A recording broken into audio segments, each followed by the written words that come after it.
Operation सिंदूर के 1 महीने बाद सीमा पर हालात कैसे हैं, इस पर जी मीडिया ने बीएसएफ डीआईजी प्रभाकर जोशी से एक्सक्लूसिव बातचीत की है।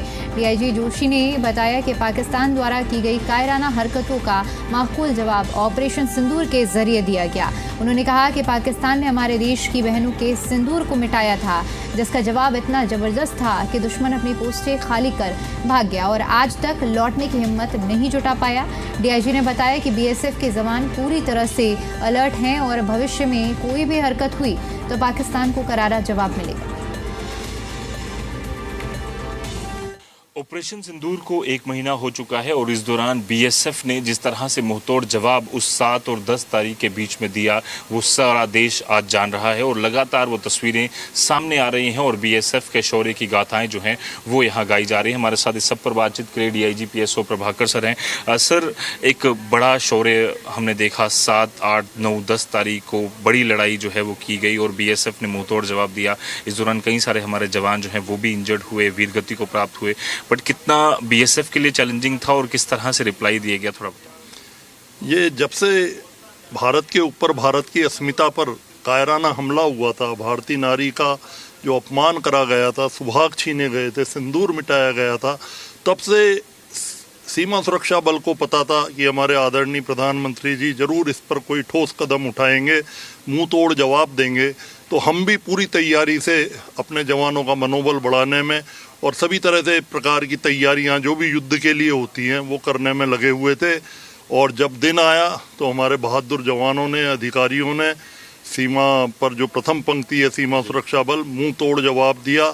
खुद की जान गंवाने के बाद भी, अपने इंजर्ड होने के बाद भी जिस तरह से उन्होंने एक्शन लिया वो बहुत तारीफ़ काबिल था और सीमा सुरक्षा बल के प्रत्येक नागरिक को, भारत के हर नागरिक को उनके इस त्याग और बलिदान पर बहुत गर्व है। सब इंस्पेक्टर इम्तियाज़ और कांस्टेबल दीपक जो है उन्होंने वीरगति को प्राप्ति पाई। इसके अलावा भी कई सारे हमारे जवान इंजर्ड हुए थे, किस तरह से बावजूद उसके वो लड़ते रहे? हमारे जो बहादुर बिहार के रहने वाले सब इंस्पेक्टर मोहम्मद इम्तियाज़ थे और मणिपुर के रहने वाले कांस्टेबल दीपक थे, उन्हीं के साथ ये हमारे जो बहादुर सब इंस्पेक्टर वेदव्यास भी तैनात थे। और इनके जब ये ड्रोन को अपने फायर से गिरा रहे थे और दुश्मन के आर्टी फायर का मुंह तोड़ जवाब दे रहे थे, तब दुश्मन के द्वारा ड्रोन से गिराए हुए एक गोले और आर्टी के बम से इनके और इनके साथियों के गंभीर इंजरी हुई, गंभीर चोट लगी। पर उस गंभीर चोट लगने के बावजूद ये पूरी शौर्य के साथ, पूरी क्षमता के साथ उसका मुंह तोड़ जवाब देते रहे। इन्होंने खुद इतना इंजर्ड होने के बावजूद अपने साथियों को वहाँ से इवैक्यूएट कराने में मदद करी और ये यहाँ तक भूल गए थे कि ये खुद इतने इंजर्ड हैं। और अगले दिन जब हम इनसे मिले, जब इनको होश आया, ये हॉस्पिटल पहुँचने से पहले ही अचेत हो गए थे, तो इनका, जब मैं इनसे मिला तो इनका एक ही था कि सर हम जल्दी से जल्दी ठीक होकर के दोबारा युद्ध क्षेत्र में पाकिस्तान को मुंह तोड़ जवाब देने के लिए जाना चाहते हैं।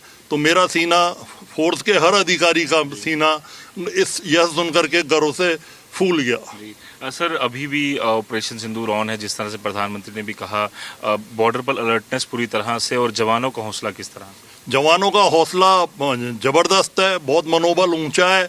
खुद आदरणीय प्रधानमंत्री जी ने, हमारे गौरवशाली प्रधानमंत्री जी ने जिस तरह सीमा सुरक्षा बल का सम्मान बढ़ाया है, हर जगह उन्होंने सीमा सुरक्षा बल का जो रोल रहा है इस पूरे ऑपरेशन सिंदूर में, और हमारे माननीय गृह मंत्री जी ने जिस तरह हर जगह जाकर के सीमा चौकी पर, पूंछ में जाकर के जिस तरह से सीमा सुरक्षा बल की तारीफ करी है, तो सबका चौगुना मनोबल बढ़ा हुआ है, चौगुना जोश है।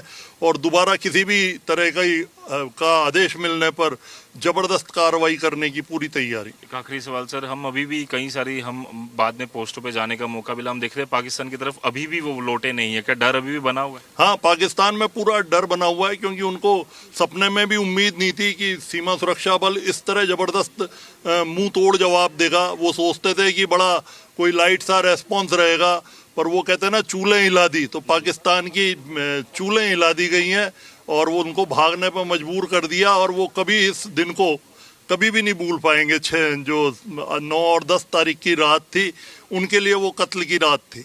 धन्यवाद सर बात Thank करने के लिए। तो साफ तौर पर बीएसएफ द्वारा एक बड़ा रिप्लाई जो दिया गया, एक बिफिटिंग रिप्लाई जो दिया गया, वो साफ तौर पर दर्शाता है कि बीएसएफ किस तरह से तैयार थी और ऑपरेशन सिंदूर के बावजूद लगातार पाकिस्तान की तरफ से जो सिविलियन इलाकों को टारगेट करने की कोशिश की गई, वो पूरी तरह से इतना बड़ा घाव पाकिस्तान को इस दौरान बीएसएफ ने दिया है कि अभी भी कई सारी जो पोस्टें हैं पाकिस्तान की वो खाली हैं, वो भागने पर वहां से मजबूर हुए थे। वीडियो जर्नलिस्ट मानिक जोधपुर, आज़ी मीडिया, जम्मू।